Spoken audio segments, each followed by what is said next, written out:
Right, I'd like to welcome you to the Oral History Project of Criminology, and I'm very pleased to have with me, my name is Jay Albanese. I'm with Jurgen Kerner, distinguished scholar in criminology. We're going to talk about his life and career. So I'm very pleased that you're with us, and I'm very pleased that Hans was able to be here with us. So I have some questions for our conversation here about your life and work. And well, let me start. I see you were born in Germany during World War II. Yes. How did that impact your childhood? Well, it impacted me on different perspectives. The one was that it was the winter of 1943. I was born in the countryside, which was a poor countryside. And there people were already starving. It was a very cold winter, as later on in the 40s. And the second was that my father, he was an officer in Hitler's army, and he was in what was later called Yugoslavia. Mm-hmm. And I thought I remembered him, since there are pictures. Obviously, he was wounded, and then he got some possibility to be at home for a couple of weeks. And then there's a photo where he holds me in his arm. And but this is the only thing I have from him. So he got killed in April '45, a few days before the war was over. He was. Well, later on, I asked me what he might have done. But anyway, he was killed by a bombshell in the partisan war in the latest day of the war. Then my mother was a widow, and being a widow in the countryside with a child was a bit difficult. And you should know that they have two lines of inheritance. Can one say that? Yeah. The one on the father's side, these were always peasants from 1400 something, when the family immigrated from the former Hungary and got citizenship by Emperor Maximilian. I have still the coat of arms of that. Okay, good. And my father was the first of the older generations to study, and he studied in Munich, and he studied law, and he was a good orator, as I was told, and a good singer, which also influenced me. Yes. A little bit. And so for the family, for this part of the family, it was a big tragedy that he fell in war. Since well, they had invested money and time, and it was the first one, and the brother could not do that, and all that. But on my mother's side, these were state civil servants for decades.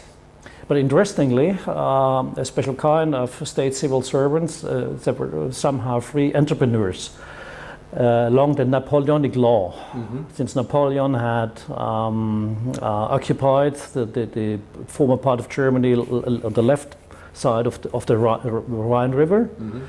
And of course, Napoleon introduced Napoleonic law, the famous civil code and the penal code and all that. And they had a specialty derived from the Bible that some entrepreneurs are the famous, a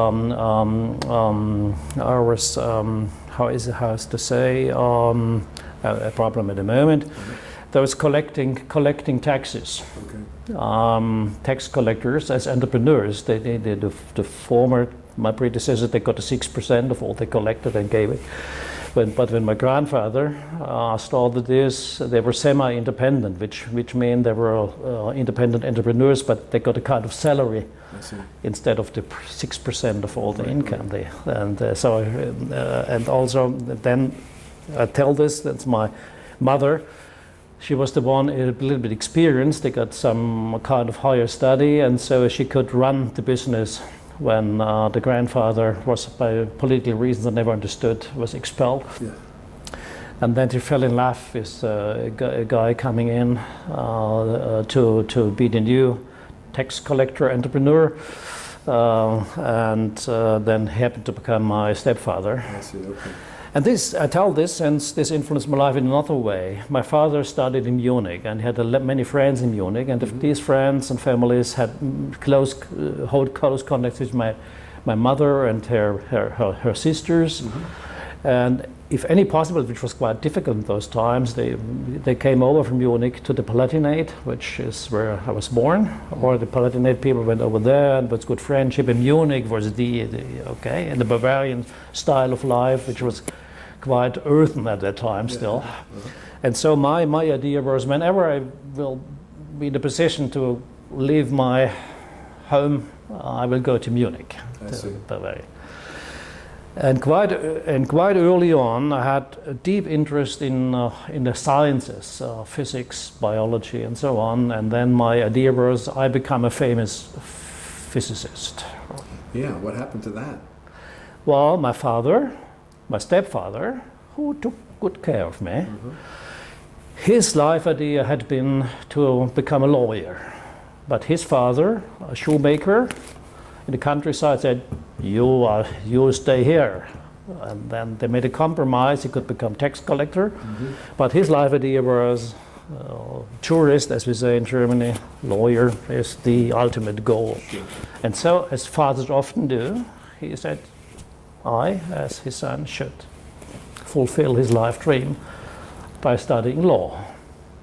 That's fascinating. And the family was eager, my mother included, that I should study nearby. So they should have some kind of care, let's say, control over me. And her idea was, and my stepfather's idea was, Heidelberg, memories of Heidelberg. And interestingly, in direct air distance, as we say in Germany, there's maybe some 65 kilometers between the village I was born and Heidelberg. But never ever in my life I was ever in Heidelberg. Before, later, decades later on, I bargained after having got a call for the professorship of criminology, the director of criminology there. Oh, yeah. Our idea was going to France, to Alsace, with good food, cheap things, and all that we didn't have. Yeah. Okay, and so at the end of a long story, make a long story short, we came to a compromise. He allowed me to go. My family, mother and father, allowed me to go to Munich, but I should study law. And at that time, it was the early 60s. Still, all these university studies were not very good regulated. They left you a lot open for your own decisions. So the first 3 semesters, I may have been in 2 or 3 classes of law, with the sociology, the legal medicine, physics, astronomy, and all that. And then I thought of leaving law. I would not say that I was frustrated, but it was not that interesting to me. Sure. Intellectually, yes, but it was not my business. And this detour of legal medicine and some psychiatric classes in psychiatry, I said, okay, maybe penal law, maybe something. So from the first 4 semester on, I concentrated on penal law, penal procedure, and then my life turned a little bit towards criminology, since there were at that time 2 very famous professors, Bockelmann and Hentig, and Engisch. And Bockelmann, well, he had a special class on causa célèbre, famous cases in the history of power and crime. Oh, great. And so, I mean, from the point of view of scholarship and science, it was anecdotal. But he was a brilliant writer, and he was able to combine the objective circumstances of, like, Marie Antoinette and her necklace and all this, he did what and on what reasons, and all these interconnections and the human factors and the power factors. This was brilliant, and it was anecdotal, but nevertheless it gave you some sense of that crime is real life. Yeah. And 1, and 2, crime is very common among the mighty and among the beauty. So crime is not that on the lower level of the society, but crime is ever present at a higher level. And sometimes you cannot make a distinction between the war and crime, but also war crimes are crimes. So that gave me an idea. And English was able to combine the moral and philosophical problems of law with histories of crime. It was more substantial, more formal, more structured. And both English and Bogelman were going to class for hours free without a manuscript, and very perfect and at a point. And you could ask them questions, and they always said good answer, or openly said, which was not very common with chamber professors at that time, I don't know. I will think about that next time. Next time I'll give you. And so this caused some kind of interest for crime. And so I said, maybe I can study crime by staying in law and later on turning around. And I took, this was Munich, and then I came to Berlin, and Berlin was still an occupied city, the so-called four-sector city. Especially, it was formerly not part of the Federal Republic of Germany. It was a special political unit, as it was said. And as a student, you were allowed at that time to go over in the east part, which was occupied by the Russians, and you had to change 10 Deutsche Mark, obligatory, and you had to spend this 10 Deutsche Mark after changing it to the East Mark. And from today, 10 Deutsche Mark is €5. Well, it's nothing. But actually, I could not reasonably spend 10 mark there. I went to the famous archaeological museums over there, totally run down, but the collection still superb. And but then I experienced all these border police and this distrust in the people and this every day.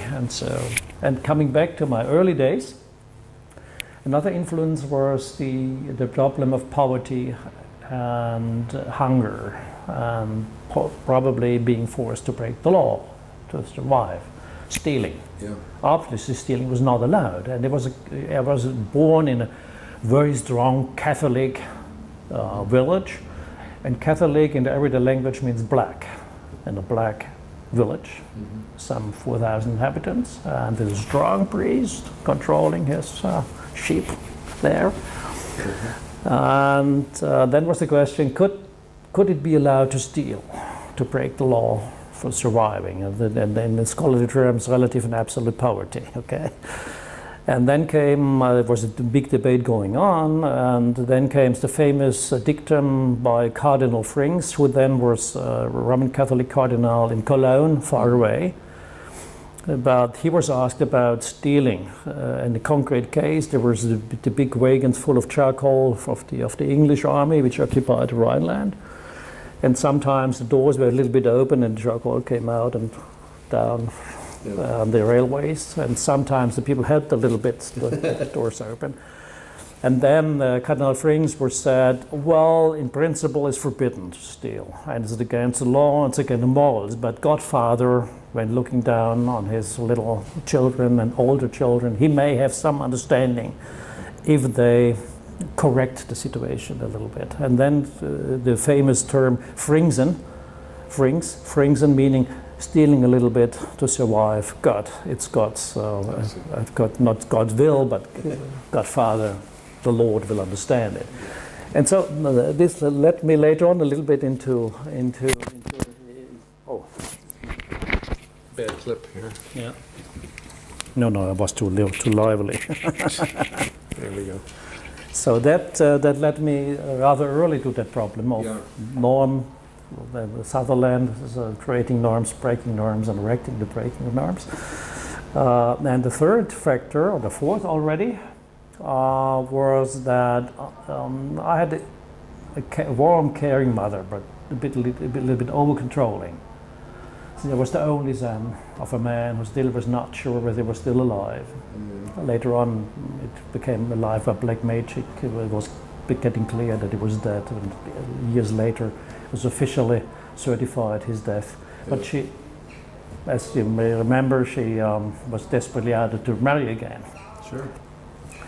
And while she allowed me to run around in the village, but not leaving it. And so my idea was there was the Boy Scouts started, Catholic Boy Scouts, and I strive for Boy Scouts. And with 7 or 8, I joined the Boy Scouts. I was hardly working to get up the ladder. And so with 10 or 11, they made a big tour, a bicycle tour to France. I had a bicycle, I learned that. Sure. Mm-hmm. And so this had two parts of influence on my life. The one was getting independent from the parents' control, and getting active in a group of peers. And the third, France was, in terms of kilometers of miles, let's say from the village I was born to the French border near Weissenburg, the most famous little city over there in the region, was maybe some 30 kilometers. But ideologically and all that, it was on the moon.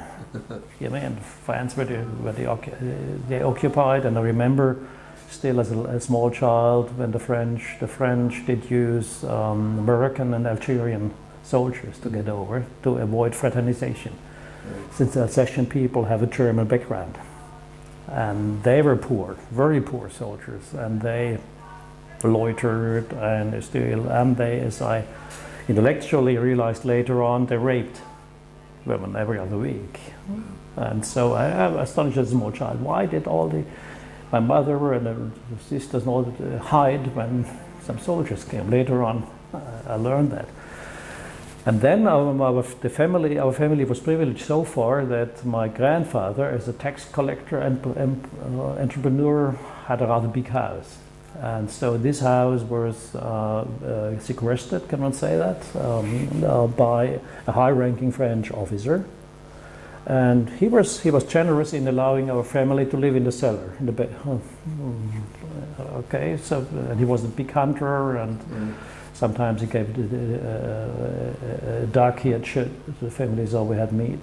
And this was the privilege, was that no soldier did dare to come near that house. So our family was sheltered, but I could realize the other things. Yeah. And we played dangerous games, since a lot of ammunition of the Allied airplanes, when they missed their aim, was on the ground, and we opened it, and oh gosh, same from today. And then to come to the point for criminology, there in France we had contact to French youngsters, not Boy Scouts, but other youth groups who were in the woods. Well, we just camped in the woods without any permission, and we cut the wood, and we made a fire, and it was really wild for me as the son of a controlled civil servant. And then, but we get in contact. It was for us incredible how they behaved. So it was a real shock, culture shock. These young French, they didn't care about environment, but they were so bright and so self. So that gave me an idea of the world. Is split it up or divided into different cultures. That was, from the retrospective scene, one of the first influences bringing me to comparative issues. Right, and I see that, you were, of course, ultimately trained in the practice of law, and then you received a doctorate in law from the University of Tübingen. And I find it interesting, we mentioned this earlier off camera, that your dissertation was on a subject we continue to debate today. Matter of fact, the title was Law Enforcement and the Reality of Crime, Testing the Validity and Reliability of Crime Statistics. So my question is, has our progress on this topic been so very limited? Okay, to a certain extent, we still discuss the same structural problems. But for that time, the German criminology, I would not like to say it was a bit simplistic, not that. But more or less, the thinking was, as among lawyers, crime is crime, and the crime statistics is telling us what crime is all about. And I was probably not the first, but among the first as a youngster. Sure. To tell, no, it's crime is what the authorities say it is. But nevertheless, my basic conviction from then to now is there is crime. Saying it more methodologically correct, there are kinds of behaviors, kind of problems, which perhaps some of them for thousands of years, others for hundreds of years, were disruptive either for society or for the community, and were considered punishable in the same or the other way. So there is a kind of reality of crime, but what crime is all about officially is a different message. And so large parts of my dissertation were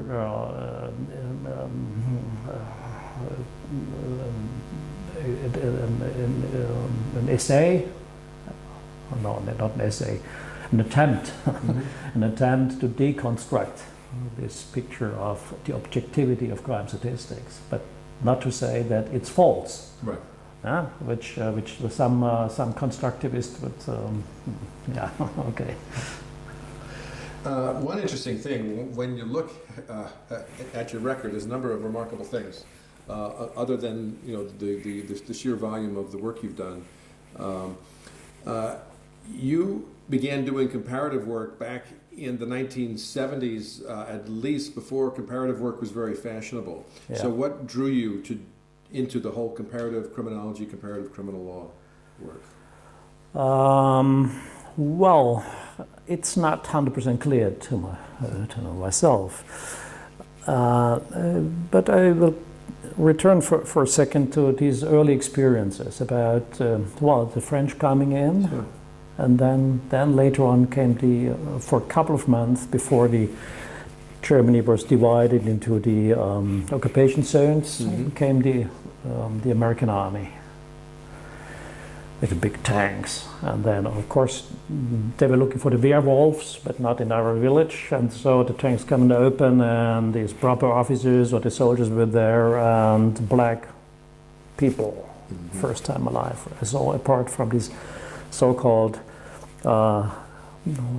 with the Negroes, as little children, the Negroes, which were in the church, you put in some coins, and then you think it was for the mission, and so, okay, this was my idea of what the black people are all about. And then and they were generous, incredibly generous for us as children. They were friendly as compared to the French. They were friendly, they were open, and they ate chewing gum, and for the older ones, cigarettes and all that. This was the good life. So far as America was the good life.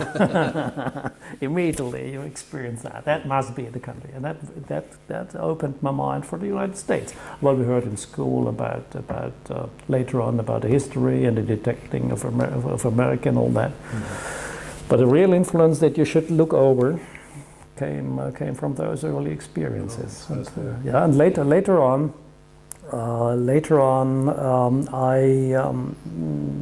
my aunts, they liked traveling, and they told me that they had not much money. They took me to the southern Bavaria, to the big Alps, 2,000 meters. There were thunderstorms there, and terrible experiences. But later on, it was a nice experience to stand this. And then the first thing was going to the upper parts of Italy, and then to France.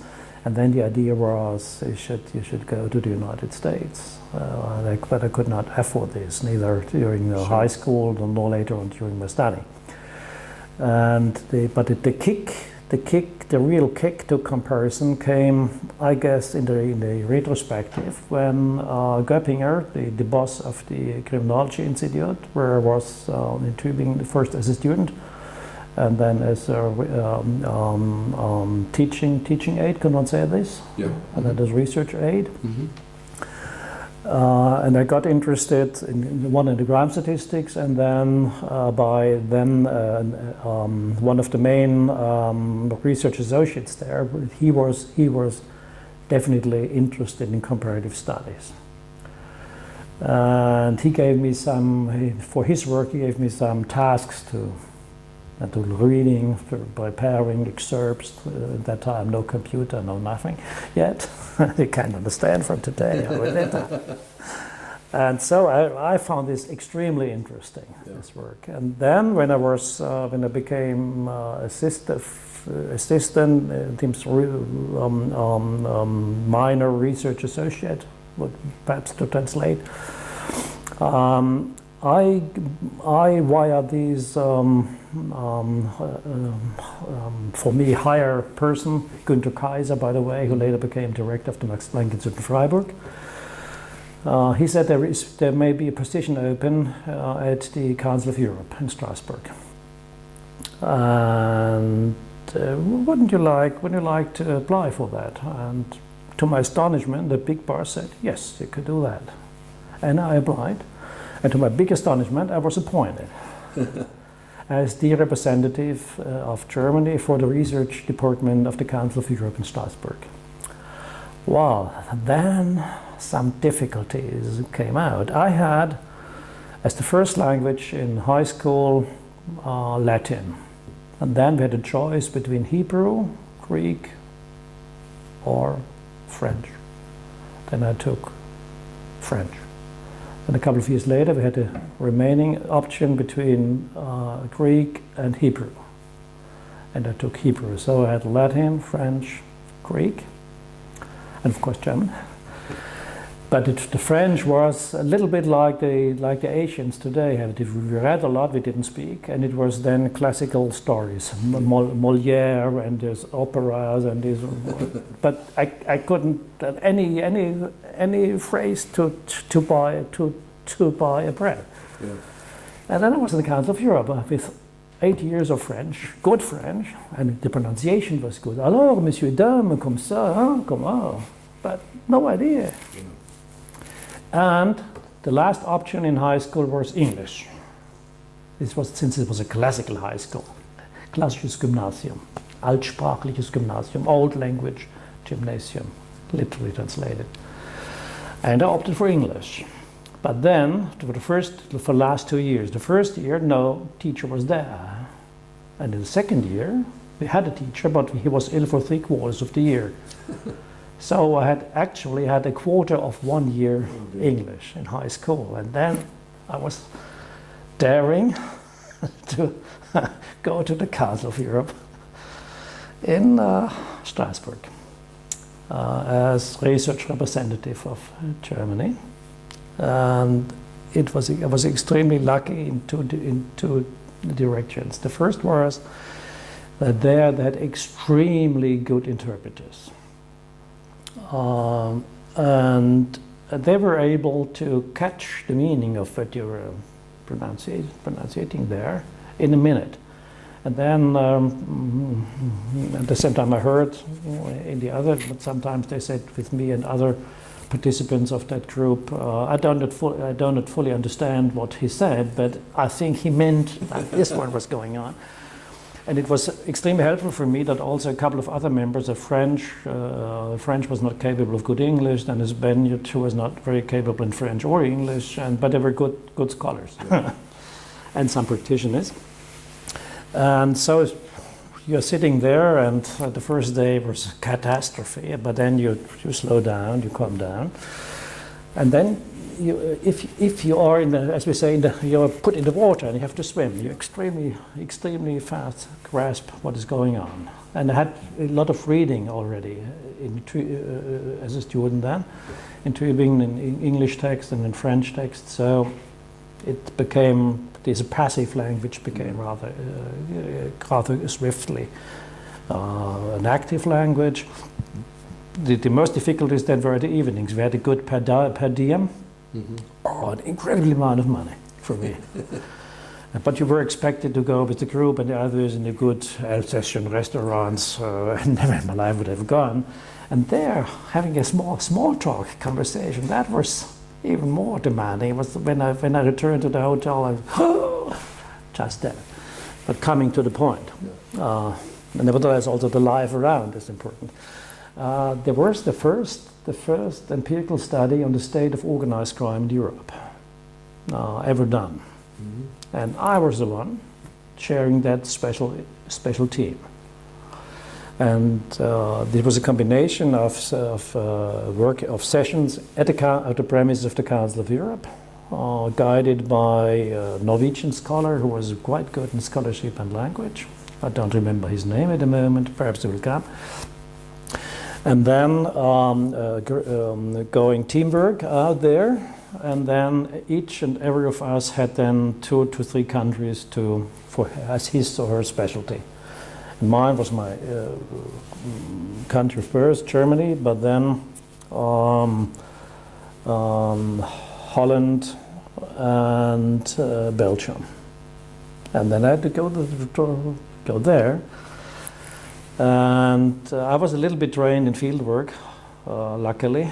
And then I spent, to make it short for that interview, we had a common frame of understanding, and then semi-structured. It was a kind of semi-structured interviews. This was a must. You had to do that with the police, with the prosecutors, with the prisons, and that. But otherwise, you were free.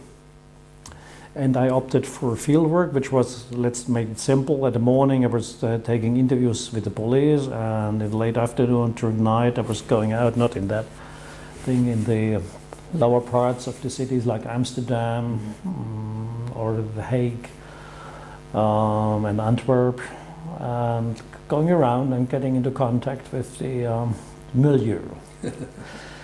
And it was quite successful. I remember from today, I get, oh gosh, what I did. I was in rundown houses where they smoked pot and all that, and I did my field interviews, and then they believed me that it was not dangerous.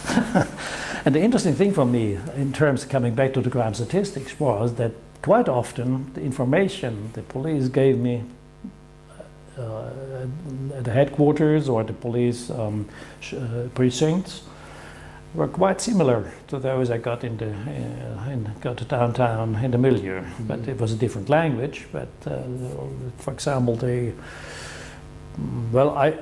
I made phone interviews with the boss of the police and all that, but then quite swiftly I tried to get down to the officers of the beat. Could I say the beat officers? I was on the beat. Their experience and the specialists and the underground specialists, the plainclothes detectives.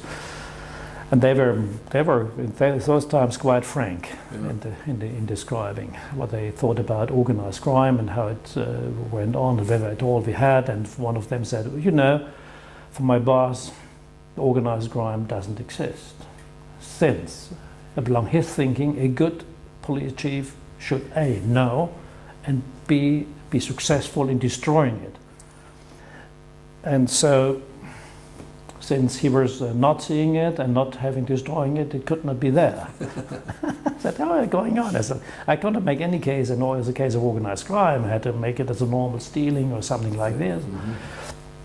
And then in the scene, they told me, he told me, I've heard that half ton of cocaine should come from the southeast route via the Balkans. And one of my very unstructured interview partners was more or less narrative in that scene. So, oh well, perhaps you can be there. The day or the next day, then we will have a new delivery there. So, yeah. And what I learned by this, the close, I would like to say, distrustful collaboration between on the beat officers and the scene, since they knew each other more or less, and they treated reality as a kind to be bargained. Right. Yeah, and one of those very experienced police officers, he had some 30 years, I remember quite well. He said, you know, I prefer the older ones. They are very good. They are tricksters, and they lie the blow down from the heaven. But in the moment they realize that you have the better card, they say, okay, let's confess. The youngsters, they are dangerous. They're so emotional. They get aggressive. You have to be very careful. Yes. We have another microphone. Oh, sorry. Edit this. Right. I don't know why this is causing us problems.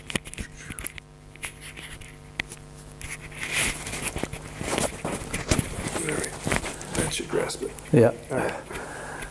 Well, and then I had to write down the reports, these couples of hundreds of pages, and many of those I could not publish, since they said I can't tell it to you, but you never ever will say anybody. Yeah. So for a very interesting example, so for my later work as a criminologist about reality and the construction of reality, one very effective detective told me of a story where he had in his focus a group of drug smugglers from the Lebanon over the Balkan routes to Germany. And he said then he got suspicious that a colleague of him, not a direct colleague, but a colleague out of the special department, was involved in that. Yeah. And another colleague, he said, for me, he said, the other one, he was fully clean. I trusted him. And then he got, to his astonishment, he got money and the permission to drive down officially to make some search, some field work in Bulgaria too. And he had he had an appointment with the police chief of a big town in Bulgaria, and said they were sitting there for hours at a bench before his office, his secretariat's office, and all of a sudden the door opened and out came his colleague, who was seemingly clean before, and this police chief was very well known for his being totally corrupt. And they made a big hug. And they said, "Okay, the only thing I could do is turning away quite quickly." And so this later on gave me good hints about what to ask and what not to ask different levels of police officers about the reality of crime. And the other experience was in Hamburg. Well, I could say that city was Hamburg. A high-ranking police officer. He was one of those responsible for combating organized crime. And then it came. There was a big boss in the scene. He was the king of Hamburg's underworld. Anybody in the police knew he was also with drug selling, prostitution, jewelry, and so all those commodities, human beings and gold and so on. And then they had very classified, highly classified files. And then they came to the idea, which is not that ingenious, but as Columbus said, they said they made hidden numbers in the copies, a limited number, and each of these copies had a special number on some page, so you could not see it. And then, to make a long story short, some of the files got lost. And then they, fortunately for the police, they had a search warrant by the judge, and they entered the villa, the big villa of the big underworld boss, and they found a full copy of all the things on his desk. And it was the copy of the police officer. So that I could not write in my report, since it was an official report of the Council of Europe. But later on, what came out was the common book as the main author of John Mack about the crime industry, this concept of crime industry, and the methodological concept of then networks of groups instead of fully established organized crime scene mafia type, which dominated to a certain extent the discussion. Right. And I wrote then my second part from that, a couple of articles, and the big report on Germany, which was then published by the Federal Bureau of Investigation as the state of organized crime in Germany, problems and perspectives, and something like this. Yeah. Fascinating. I also. I mean, what I would like to say that always that's what I liked. These scholarly studies were combined with some practice. Absolutely.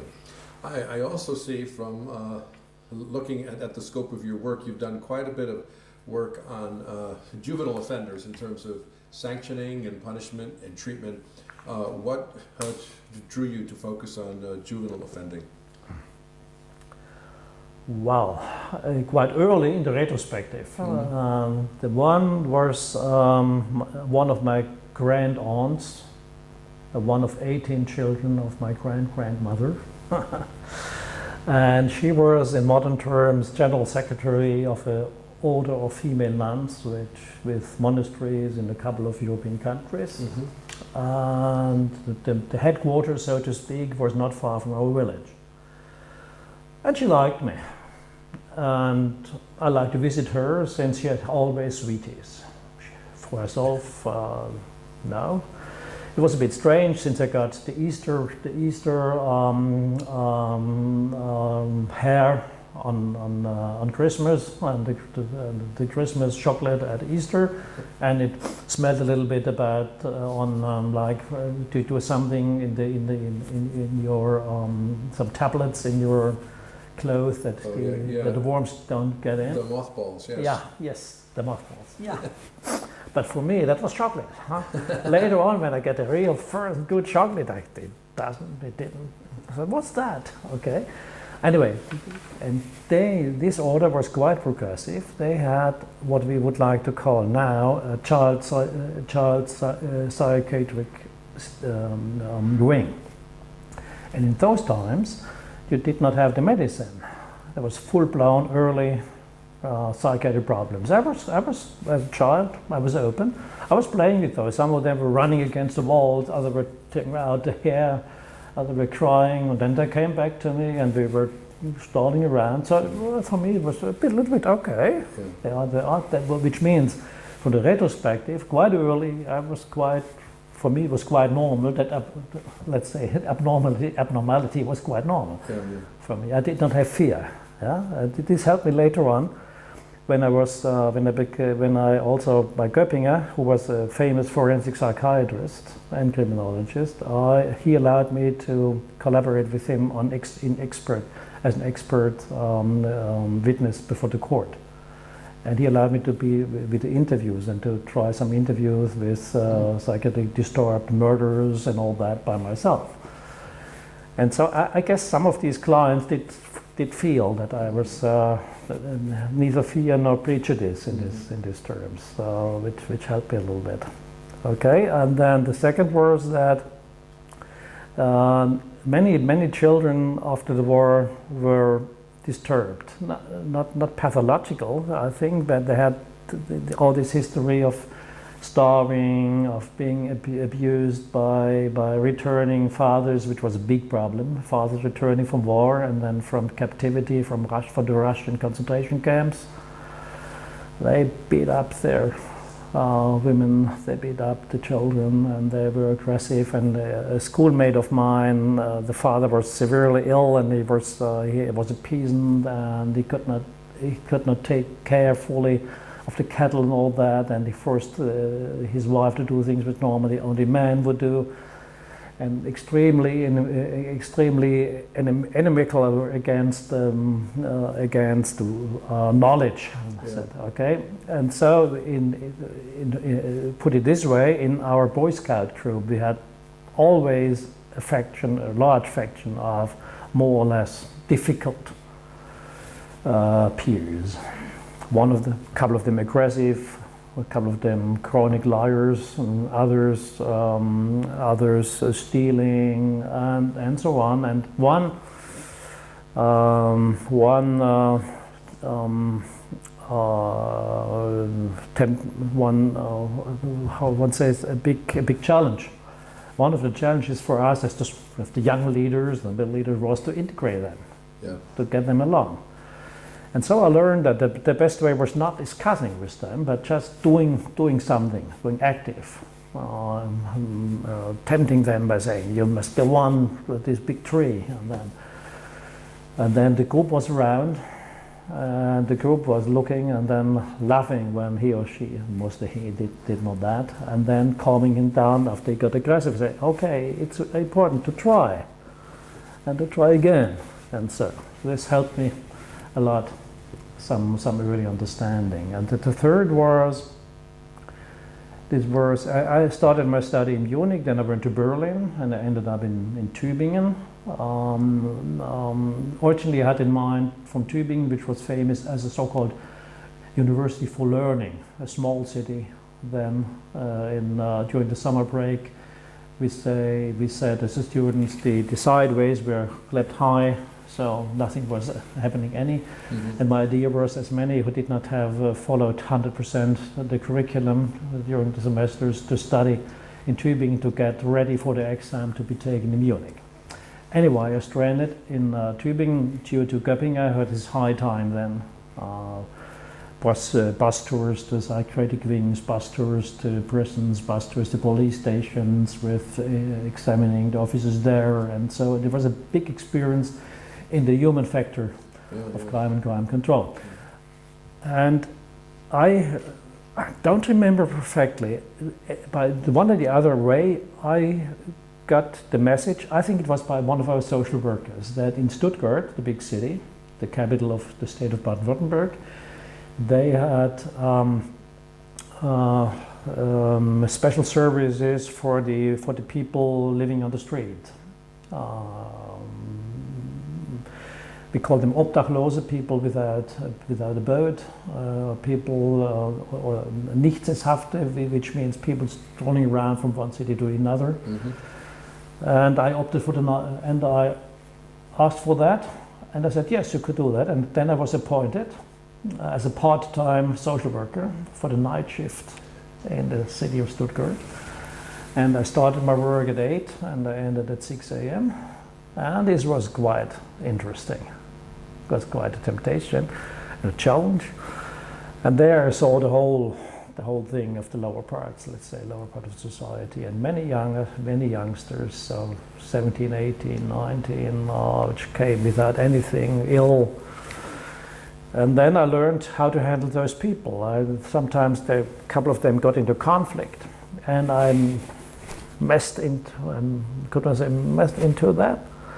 And then I got bitten here and over there. And then I had to decide whether to call the police. And I made a mistake in calling the police. I mean, in moral terms, I should not have called the police, but then I was so shocked. That is intolerable. Okay. But then the police didn't come. It was also another experience. That the police was very selective in what places they came and what they didn't come.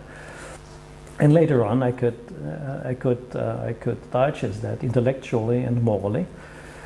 And from my life, and now it's also belonging to juvenile delinquency, juvenile crime. Mm-hmm. I wrote a report on my experience, and when it was a calm night, I asked the boss there whether I could get access to the files. Since for every case that they had a file, sign up also for getting the money back from the city and so on.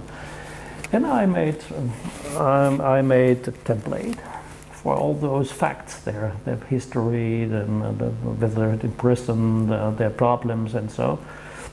And then I write some 60 pages scholarly report later on what about these kind of people. And Göppingen, the big boss of the institute, and Günter Kaiser, they got it and said, okay, that's good stuff. So I went on. And then they had in Baden-Württemberg, they had a very good juvenile police department, or even in smaller cities, and I got in contact with the police. And so all of a sudden, this was the second part: organized crime, juvenile delinquency. And then the third later on, criminal careers, right, and longitudinal studies. Right, because you've done quite a bit of work on habitual offending. Which is now, you were doing it a long time ago, actually. Yeah. But yeah, that seemed to branch off your interest in organized crime and juvenile offending. Yeah. And then when I was in the second part of my law education, after the first exam, you have to go to some internships, or some couple of months, apart from preparing for this, as we say, second state exam. you need to become either a judge or a prosecutor or even a lawyer, a defense lawyer. And still at that time I was not sure whether I would 100% turn to criminology and to research. So I said, I had in mind originally after the Council of Europe, why should I take the second state examination? Criminology, organized crime, such interesting. But I knew from that generation, you knew you will get a job. It was fully clear for us. Yeah. You get a job, so don't care.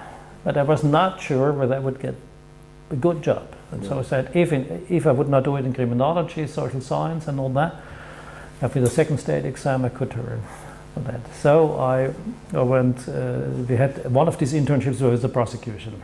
And concretely I was paid off since my guide and one of the assistant prosecutors, he was partly ill, partly he was just driving people to get up, he got special courses.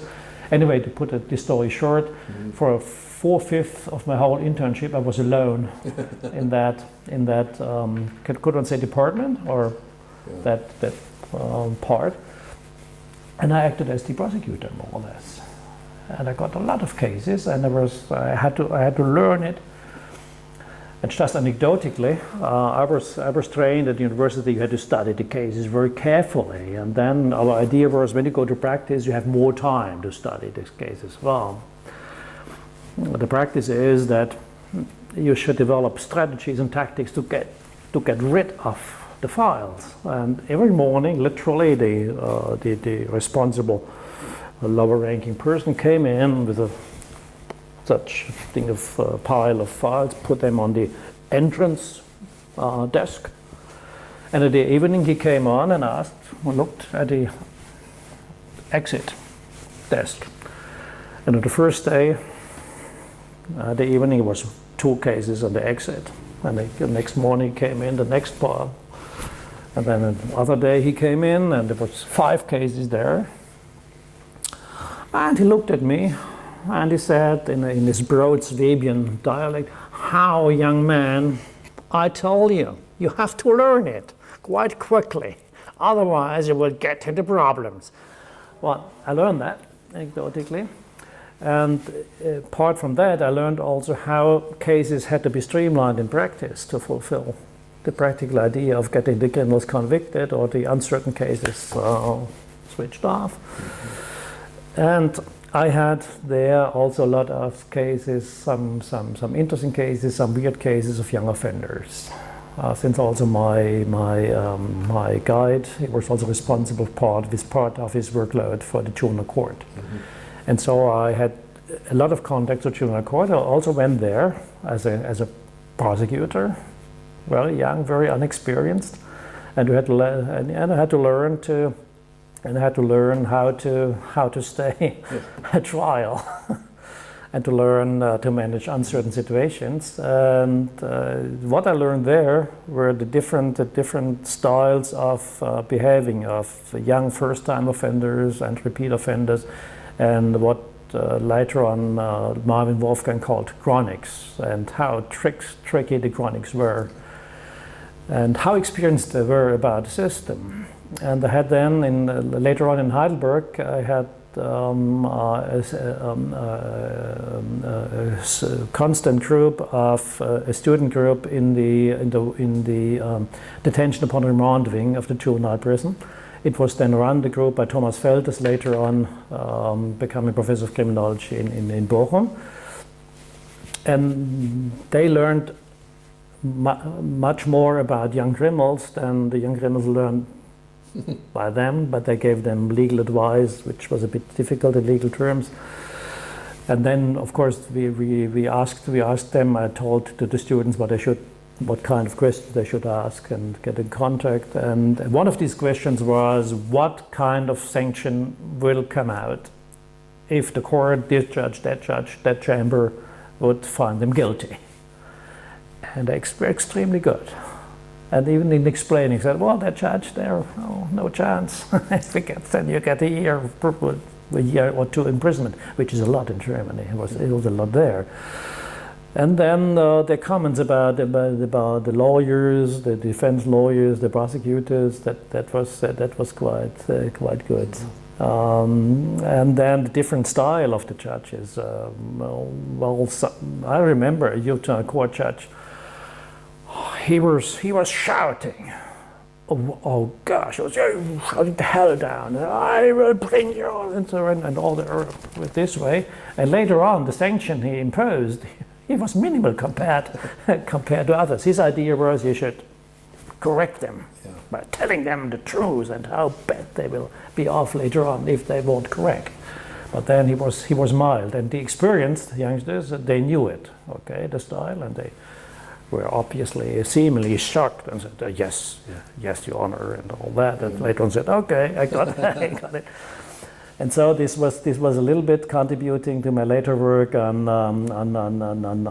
juvenile justice, possibilities and limits of influencing young people by a trial, which is by now, criminologically speaking, just not a weird idea that, as I told later on when I gave further education with the German Judges Academy to juvenile court judges and prosecutors, put it shortly, how could you think that with young people that were in extreme difficulties for 14, 15, 16 years of life, at home, in the family, at school, and then come social workers, psychologists, psychiatrists, working with them, or at least trying to work with them, at least hours, if not days, if not months. And then you, as a prosecutor, you came in, and the court and the judge, often the trials were a quarter of an hour. Yeah. Sometimes half an hour in heavy cases like attempted murder or that. Well, okay, this was then a real procedure. How could you think of turning them by this experience? And so this was then important for me to thinking about how you could correct young people. Mm-hmm. So. Yeah, it is interesting when you look at your work in organized crime and with juveniles and with habitual offenders. There's almost a clear pattern that your experiences grew out of your own personal experiences with actual cases, actual individuals, and then you were immediately drawn to looking at common features that would help explain the circumstance. Yeah, so one could say that. Yeah, it really is a fascinating way and that your career has developed. Yeah, then this game, one could say, was always concerned about theory practice. Mm-hmm. I think one should make the distinction. Science is science is science. But I was always trying to be, as we say, fundamental science on the one hand and applied science on the other. I'm fully convinced that real progress and sound progress is on the basic side. Well, true, and you don't know what the important variables or factors are until you see actual cases. Yeah, so this was my idea, also go to the applied side. Huh? Yeah. This was also was helpful for me with the other, which is not so prominent international, the correctional side, imprisonment. Also, there were life experience. When I became a professor in Hamburg, there was a tradition that the director of the so-called Institute of Juvenile Law and Juvenile Aid, which was the first and the only one in Germany, created in 1934 by, interestingly, a public lawyer, family lawyer. Mm-hmm. The director of that institute was expected to be presiding judge of a juvenile chamber of the Court of Appeal. Okay, I was prepared for that, and I sent in my files, and then I got my first visiting professorship in Southampton, and I took it, of course, immediately. Then my wife would go with me. I would go. Okay, then was Southampton very interesting, and I was not that eager to hear news. And then it was the old time, I had the telephone, no internet. And when I returned, then somebody I didn't know from the Central State Office called me. Professor Kerner, would you like to come by with your appointment, as a judge? I said, okay, yeah, you think so? And then I came to the state office there, and the guy told me, unfortunately, the position of that presiding judge was already promised to another one. So we thought you might be interested to act as a judge at the High Court of Appeal in penal matters. And here's your document, what you signed. I said, okay, if you think so, I signed it. Never ever I thought to end up in the High Court of Appeal. That's what in American terms, it was the state Supreme Court, the state of Hamburg Supreme Court, the Department of Penal Matters. And I was not really eager to work on this dogmatic, this stuff, theoretical stuff that is handled up there in the high echelons of the judiciary. But I was very lucky and later on happy. Then in that year, I was appointed the first federal prison or correctional law of the history was enacted. And in Hamburg, they had an interesting solution. It was a city-state with very dense networkings all over. They had said any case that is going to be appealed in correctional matters will go to the first Senate. And all the famous jurists there, no idea of correctional law, and they didn't like the issue. And I said, oh, professor, that would be fine for you, taking up the cases of corrections. I said, yes, okay, I do it. I was professor of corrections, and I knew the law already. And the second, even more interesting verse, in Germany, the constitution says that any citizen or any person feeling offended by the state or its organs, its bureaucracy, must have the right to go to court in any matter. So there are many matters, and so as a kind of emergency solution, the early federal legislator in 49 or 50 made a special law, an amendment to the introductory law to the court organization law. And there are the sections 23 and the following, and they are dealing with a special procedure of people complaining against the behavior of state organs or persons, including the police, the prosecution, and the courts, and the local things which they said, okay, we have a special procedure, interesting cases, Professor Kerner, you may be interested in taking that. I said, okay, if you mean that.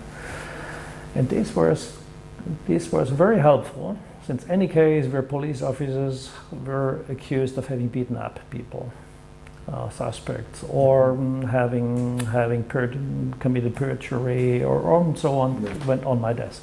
So I got literally all the cases of police misbehavior, prosecutor misbehavior of youth authority, and all that. So all these cases were on my desk, with all the files and all the possibility to ask.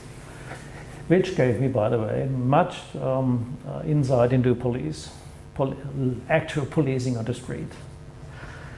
And then strategies of the prosecutors to get evidence by unofficial ways, and by misbehavior of youth authority, of taking children away from the family,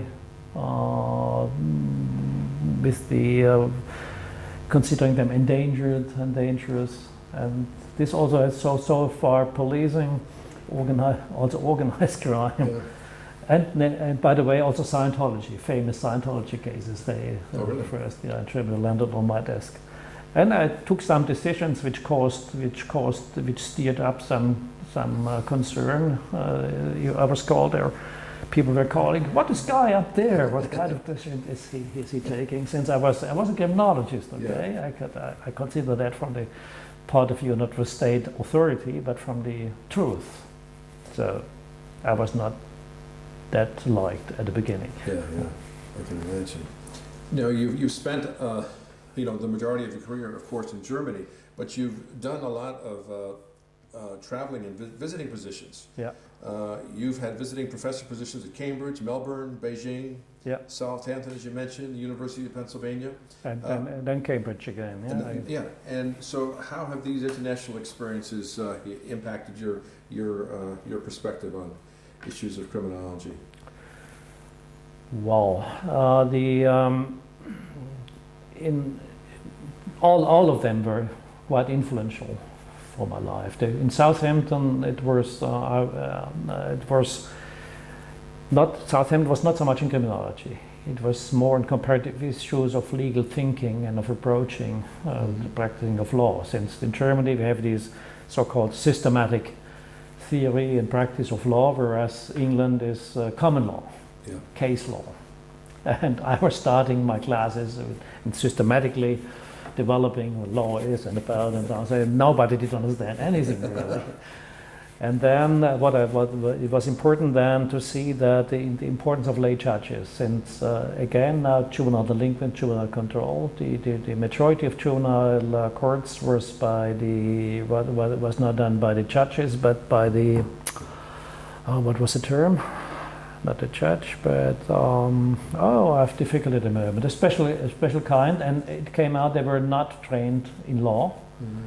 They had experience and good experience in life, or they were specialists in something. And for the real law problems, they had a clerk. They could these in formal terms lower ranks of judiciary. They could impose imprisonment up to either 6 months or 2 years, but any other sanction. And they handled the young offenders along the experience. Yeah. And then if some real legal question came out, they had the clerk to ask. And I was sitting there, and it was quite interesting how these practitioners handled juvenile delinquency and so forth. That helped very lot. And it helped to see that systems could be very different, extremely different in handling the same problem from the background, but that the problems they have to handle are very similar on the other hand. So if I saw the youngsters there and the cases, that seemed rather familiar. Then in terms of criminology, then Australia was Melbourne. That was very influential since they had a big, what we did not have in Germany, a big department of criminology. There's really a lot of criminologists. Yeah? I mean, at the Institute in Tübingen, this was very important for me to learn, since at that Institute Göppingen had good old times, 2 forensic psychiatrists, a personality psychologist, a developmental psychologist, 3 or 4 social workers, and 2 or 3 lawyers. It was in the law faculty, semi-autonomous, but 90% else than law. But he was the boss, and the others were the minor criminologists. But there in Melbourne, now I was living as the invited professor, and I was quite eager. I was from Monday morning until Thursday night. I worked at the institute there, or at the department, in small courses or having research discussions with the colleagues. And then from Friday morning until Sunday night, I went to the countryside, flying to the different angles of Australia with my wife. And 2 of my children came over for a couple of weeks. And they opened me then also contact to practitioners. So I again now they tried to understand, and they sharpened my understanding of what good science is all about. I would not like to say that the science we did in Germany was bad, but it was not that fully methodologically practiced as in Melbourne. Sure. And then Philadelphia. I was not at the law faculty. I was at the faculty of social work, which was a minor faculty comparatively, but even for me, the dean there for this minor faculty, in terms of prestige, had some $200,000 personal money for. I said, "Hey, Dean, I would like to go to the Supreme Court with the bus with my students. Could I do that?" "No problem. How much do you need?" $2,000, $3,000. Okay, he signed. In Germany, German dean at that time would have 200 a whole semester. But I went to trials, the whole trial, looking comparatively. Then I went to the Supreme Court with the students for some famous cases I don't remember anymore. And then it was useful for me and for the students. And later on I could tell them the big difference between what a trial at the lower courts or the appeal courts, or what a trial or let's say, a meeting, the High Court, Supreme Court compared to the Constitutional Court in Germany is all about. And since I experienced both, I could open a little bit the mind of the American students that America is very wonderful, but there are other systems that are not bad in se. Yeah? Seem to be working pretty well. Yeah. Absolutely. And so in criminological terms, Philadelphia was the thing in Beijing. Beijing was very good for me since, well, I should for my stay, I should give classes for the beginners. And it happened that the whole, not only my classes, the whole year, the whole student year was sent by the authorities to the countryside, since they were so unruly that the government decided they needed some other experience, so there was no student there.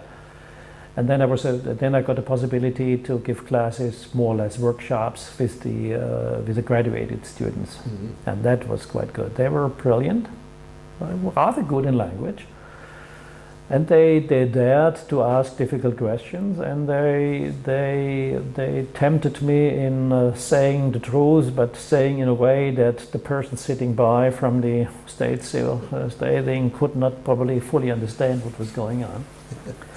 And I learned also a lot about the police, since there were so many police stations, and there was then juvenile prisons all around the country, and so on. This opened me the eye for the very, very different Chinese culture. But I like eating, okay, and I like to open to people, and just anecdotal. I like riding bicycles.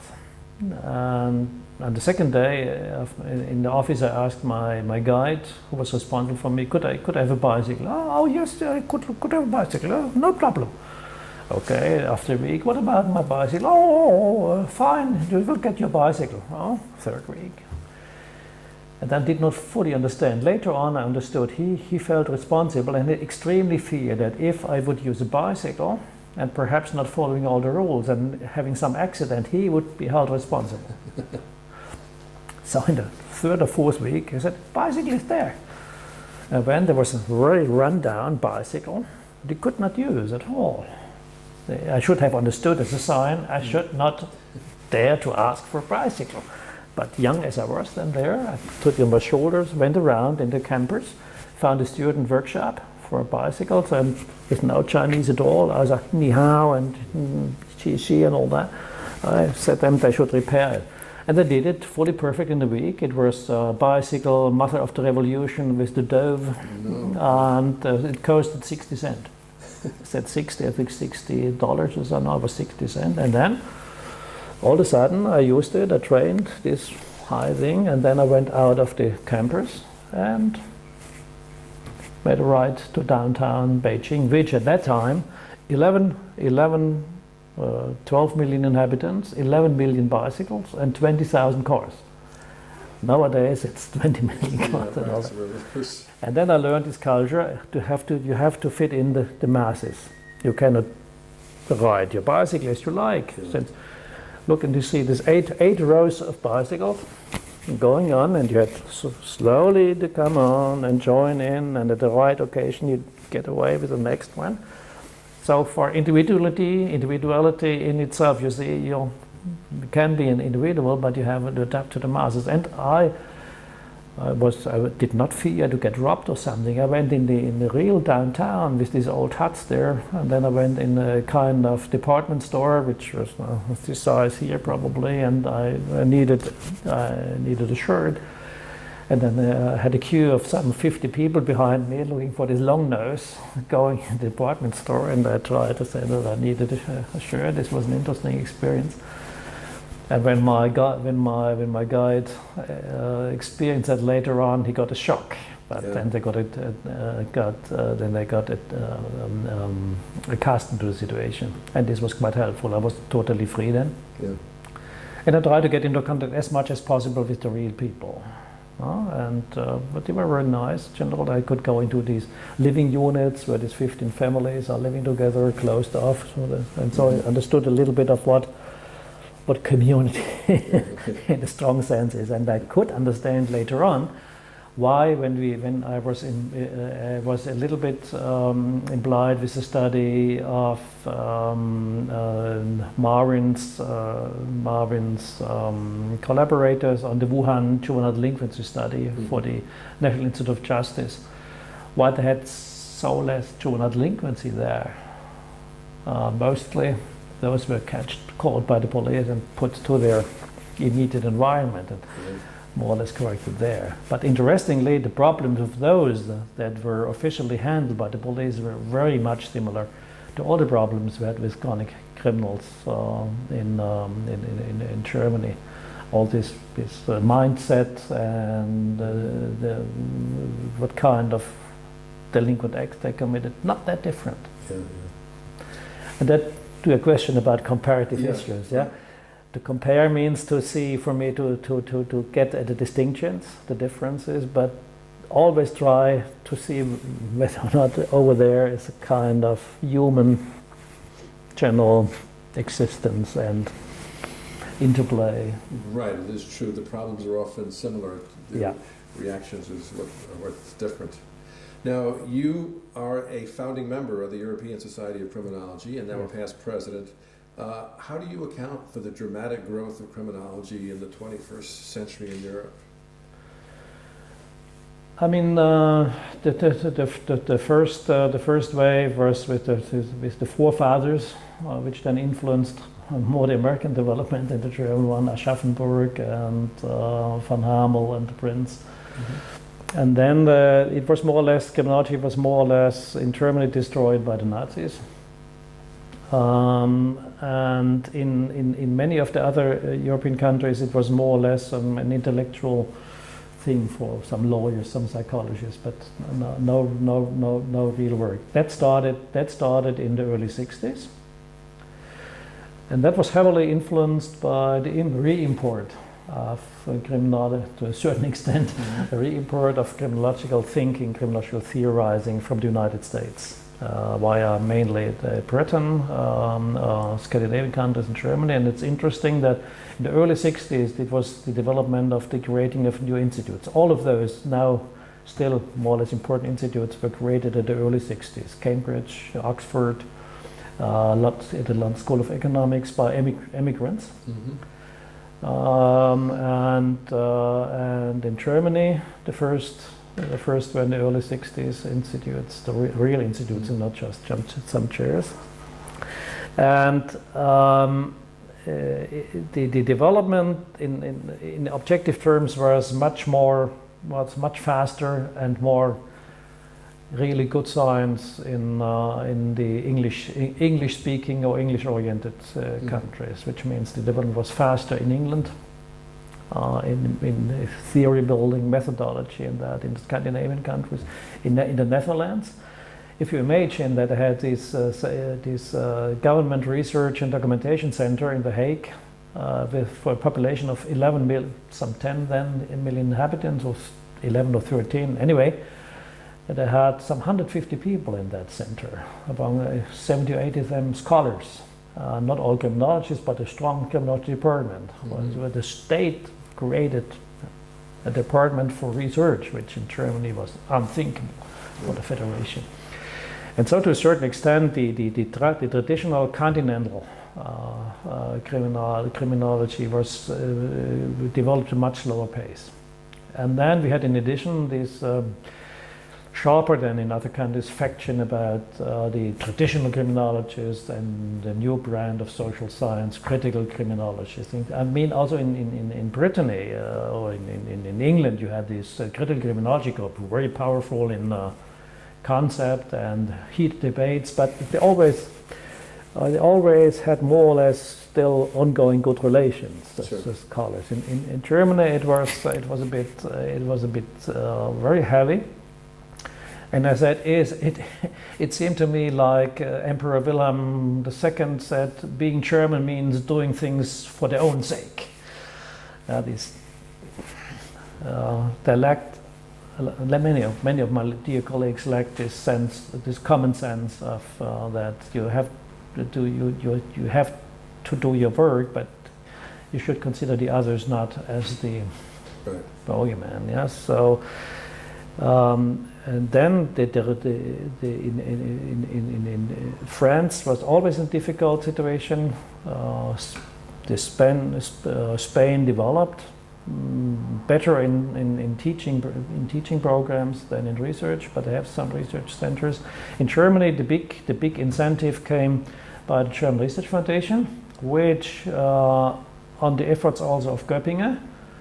Many people forgot about that he was one among those influential people that created the department in German research organization on empirical criminology, which means for the first time in history, the central big foundation, which has some billions to distribute, created visibly criminology as a discipline worth to be funded.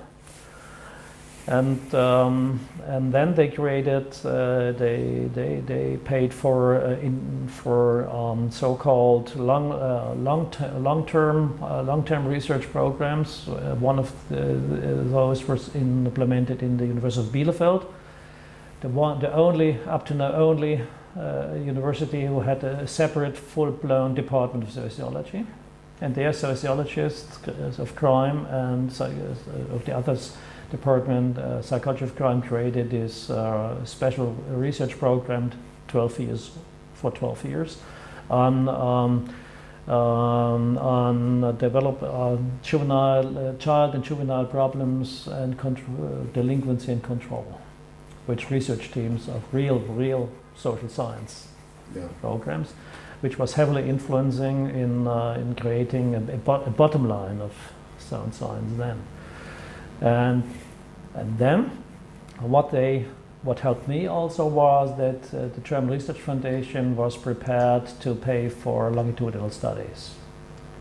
And one of the first was the Tübingen Young Delinquents and Control Development Study, which started in the early 60s, directed by Göppingen, with 200 young prisoners and 200 siblings, more or less, out of the same basic population. And this was two-pronged research, one on case studies, which he liked very much. He was a forensic psychiatrist, and that's cases are cases, and all this technical stuff and the sociology. But he said, well, so many people believe in that. It must be something on.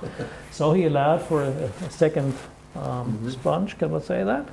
Or second tires with social science, with questionnaires and interviews and home visits and videotaping and taking photos of the environment and analyzing sexual history and then going to the prosecution, which unfortunately still today is a lot of material never ever really exhausted. And this brought me again to the longitudinal studies, which later on, when I became director in Heidelberg, I ended this 20-year-long study on the consequences of juvenile imprisonment, which was a full year of releasees, of the prison releasees, around 20 years of age. And it was started already by a doctoral student, so I could rely on the first analysis of the files and interviews, and I built a team of sociologists, statisticians, social workers, and myself. And then we made the first phase was 5 years, the second 5 to 10 years, and then we got a lack of money, so we had to miss the 15-year period and made then the third phase from 10 to 20 years. So it was an age range from around 20 to 40. And we made it both as a study of personal development of young confirmed criminals, so to speak. And our interest was not so much the recidivism than the resocialization. And so already then I asked a couple of questions, not why did they commit crimes again, but how did they not commit crimes again? Right, and it's very hard to understate the importance of longitudinal work to build knowledge, really in any field, but there's been really remarkably little of it in criminology. Yeah. Since I had some relation to Sheldon and Eleanor Gluck, I met them personally when I was a research associate to Göppingen. Köpping, Scheltenglück was a psychiatrist, and Eleanor was a social worker, a social scientist. And Köpping has invited them to Tübingen when they were on holiday and wellness tour in the Bavarian hills. And Köpping was politely speaking not so fluent in English. And Eleanor understood some German, but she deliberately did not like to speak officially German on reasons well understandable, and so I was the translator. And luckily, I was trained then by the Council of Europe. Absolutely. And it was for me. It was later on I could much better understand their books. There were there were years when they click. Okay, no. Right. Yeah. And so I was fixed on, so to speak, by them personally. And then, of course, Sampson and Loeb's book was for me, okay, yeah, that's it. There it is again. Yeah. Now, when you look at your achievements, you've won a lot of major awards over the years. The Emil Durkheim Award from the International Society of Criminology, the Distinguished International Scholar Award from the American Society of Criminology, and other awards in Germany, Hungary, France, China, and the U.S. When you look at all this recognition, what stands out to you personally as some of your most important work or important achievements over the course of your career? Well, I would perhaps two things. The one is that I could contribute a certain part to the development of criminology in Europe and the world as a discipline, organizationally. I was serving 15 years for the International Society of Criminology as first secretary to the Scientific Commission, then as the chair of the Scientific Commission. Where I could learn a lot about different styles of thinking and culture, having their Chinese, Japanese, Spaniards, South Americans, Scandinavians, English, Americans. Wow, exercise in cross-cultural, trying to get them to talking to each other in substantial terms and not diplomatic.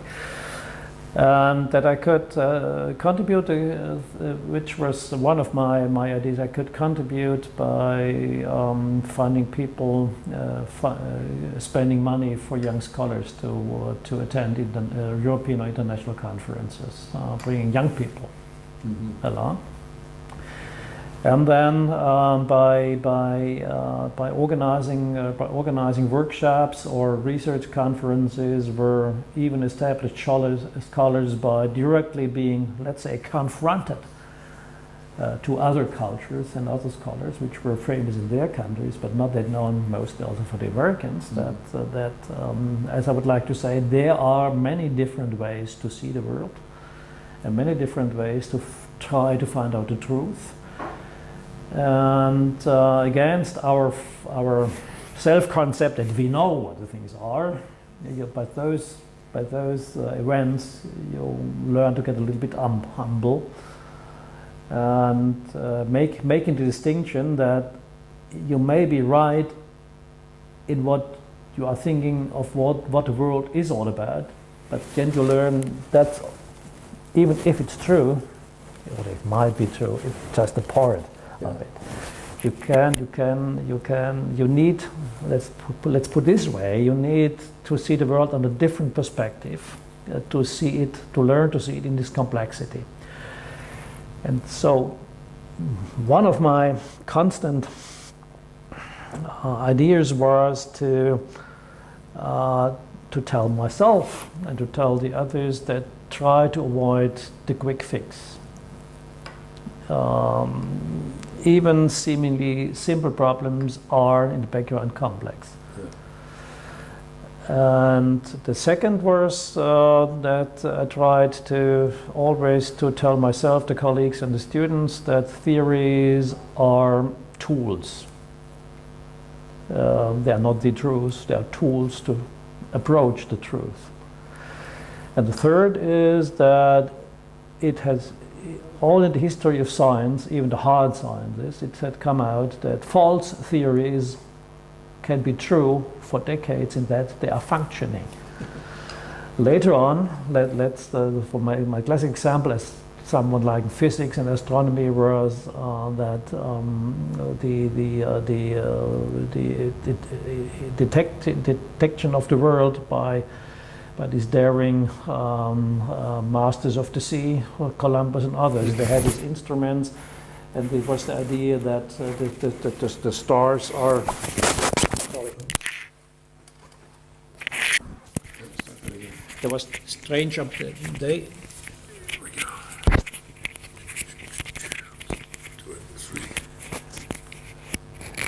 They with a very from now a very small understanding of what sun and stars and the world and the universe is all about. Through observation and creation of instruments, they could manage to find new continents with a few miles deviation. And so far, these theories allowing them to build this instrument were good, in that they were true for them and they were fully functional. Yeah. And even such strange things, which also anecdotally, more than anecdotally, concerned the theologians, was that some stars seemingly made loops. If you always made the observations, Yeah. and then how could the stars make loops? And there were theories about God's things, and so under certain conditions, you had as a sailor, you had to take this into consideration. But anyway, you could calculate the loop, and the next loop will come then, and so it's fine. Nowadays, we know definitely the loops is kind of problem for the Earth, as the Earth is positioned against the sun and the stars. And so in the moment you will try to get out of the Earth, as the Americans and the Soviets did at first, then those theories are bad. Yeah? I mean, to understand that you need theories to understand the world, you need a good theory to master it, you need a good theory, a precise theory to handle the world, but you should always be aware that with the next big invention, your theories will show to be only, let's say, positively valid for a certain part of that. And my second, we'll come back to your bigger question. The second was that that I think I could contribute a bit to the theory-practice relation and the theory-policy relation.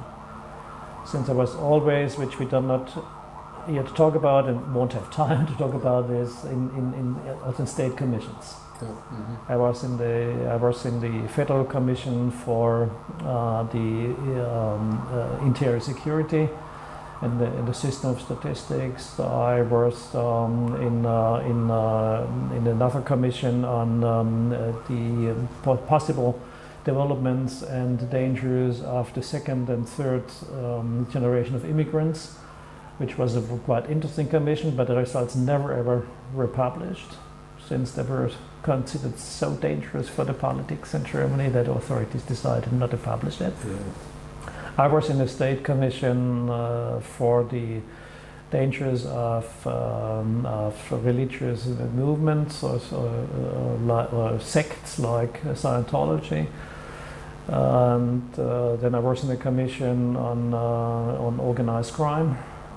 And so, and I always tried also to influence the judiciary, to influence the, and you know, I mean, the laws are, eventually laws are made or by the parliament and signed into law in America by the president, and in Germany signed into law by the, also by the president of the republic, but they are made in the sense that they are made by many people before. And so my idea was also for criminology, if you could influence those real lawmakers in having a good, for example, juvenile court law, where some of the solution there are backed up by criminological knowledge, then you have more influence on the development of things than if you go on the market and tell the people that you know the truth.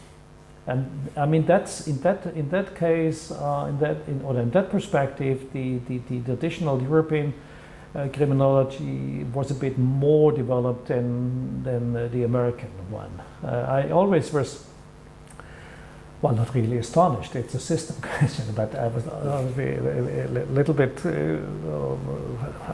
concerned about that the ASC taking that as the big body of the American criminologists. There's so many thousands of good scholars doing at least partially the best research in the world, have so little influence on the law giving and law enforcement.